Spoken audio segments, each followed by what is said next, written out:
Buenas tardes, mi equipo y yo hablaremos acerca de la elaboración de un cañón Gauss.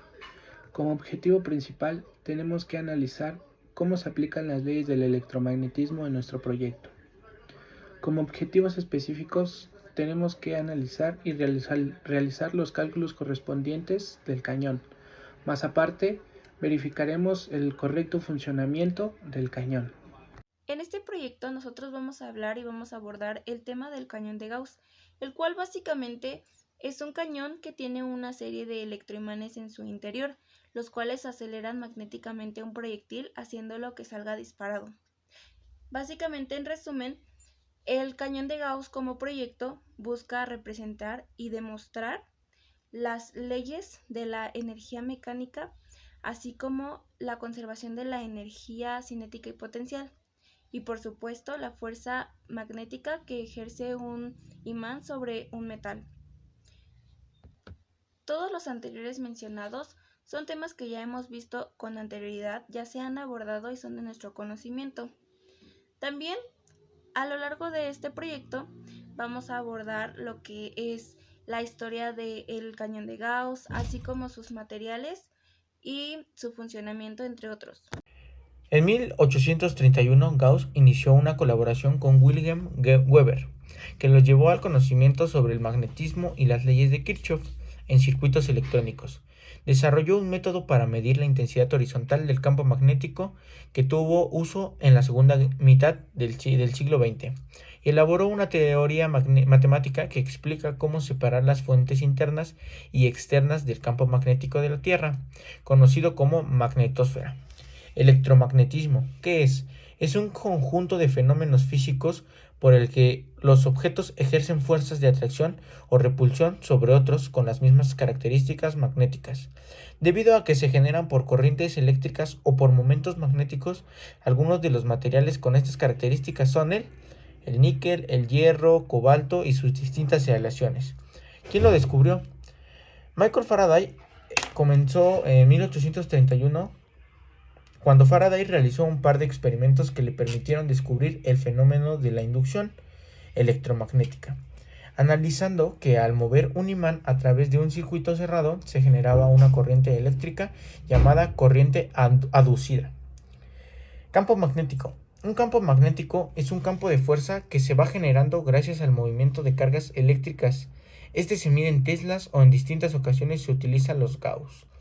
Campo eléctrico. Este es un campo de fuerza creado por la atracción o repulsión de cargas. Son campos que no cambian con el tiempo y este se mide en voltios sobre metro. El campo electromagnético es el resultado de una combinación de ondas eléctricas y magnéticas producidas por el desplazamiento de cargas eléctricas a la velocidad de la ley de Gauss. El flujo del campo eléctrico a través de cualquier superficie cerrada es igual a la carga que contenida dentro de la superficie dividida por la constante. De mi parte fue todo. Les hablé yo de lo que es un poco del electromagnetismo, quién lo descubrió. Los dejo con mi compañero. Un cañón de Gauss consiste en una bobina de alambre o solenoide con un proyectil de acero colocado al inicio de la bobina inicial. Una gran corriente es pulsada a través de la bobina. Cuando el proyectil se acerca a este punto, la bobina es desconectada y la siguiente debe ser encendida para de esta manera acelerar cada vez más el proyectil. La energía es suministrada a los electroimanes por algún tipo de descarga rápida de un dispositivo de almacenaje. Normalmente pueden ser condensadores de alto voltaje, los cuales descargan de una manera rápida la energía. Un diodo se utiliza para proteger los componentes sensibles a la polarización de los conductores, como semiconductores o condensadores electrolíticos, de daños debido a la inversión de polaridad de las tensiones después de apagar la bobina. Existen dos tipos principales de cañones de Gauss, los cuales son de una sola etapa y cuentan con una sola bobina, y multietapa, los cuales cuentan con una serie de bobinas. Aplicaciones, como tal, no existe alguna aplicación habitual en el uso cotidiano de la gente, pero en ciencia ficción toman un papel muy importante, ya que se utiliza para transportar cosas o incluso para crear armas.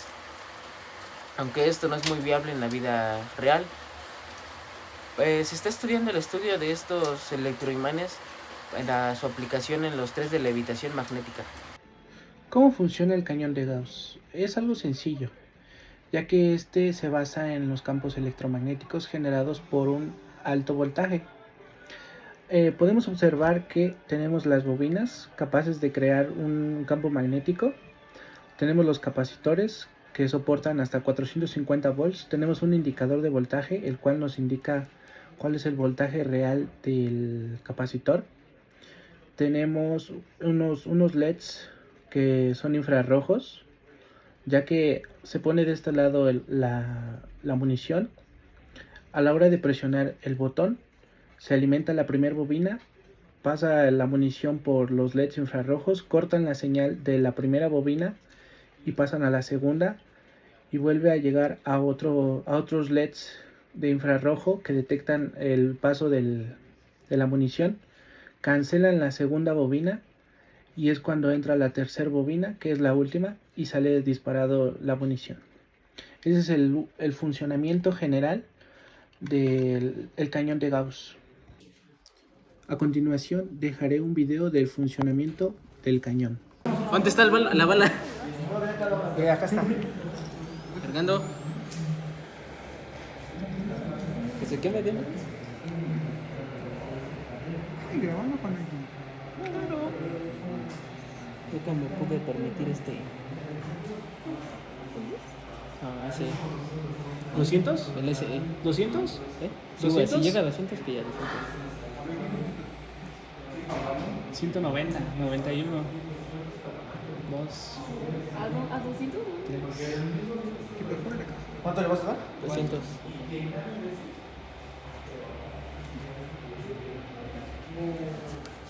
Ya se llegó. Y tengo por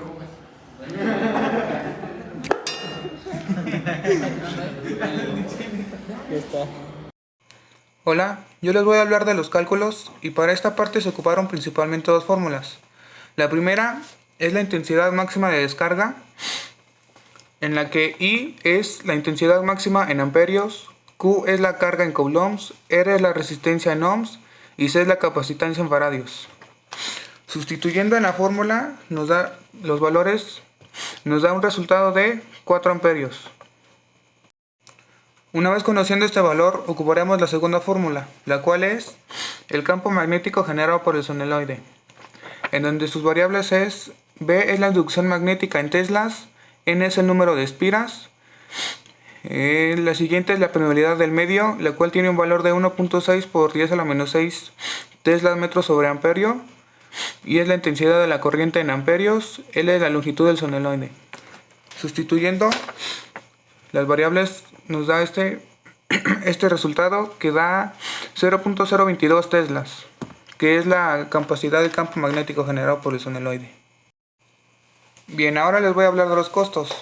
En total fueron 1.857 pesos que se gastaron en componentes para la construcción de este cañón de Gauss, los cuales se dividen entre un circuito elevador de voltaje de 200 watts en 135 pesos, alambre de cobre esmaltado en 160 pesos, 3 capacitores de 450 volts en 499 pesos, un tubo redondo de acero inoxidable en 139 pesos, 3 baterías recargables en 136 pesos, un portabaterías de 15 pesos, resistencias de 100 ohms en 2 pesos, 3 diodos A6A10 en 30 pesos, 3 transistores 70 TPS 16 en 160 pesos, 3 pares de fototransistores y fotodiodos en 30 pesos, 3 diodos FR67 en 51 pesos. Con lo anteriormente presentado, damos por concluido la explicación de la elaboración del cañón Gauss. Gracias por su atención.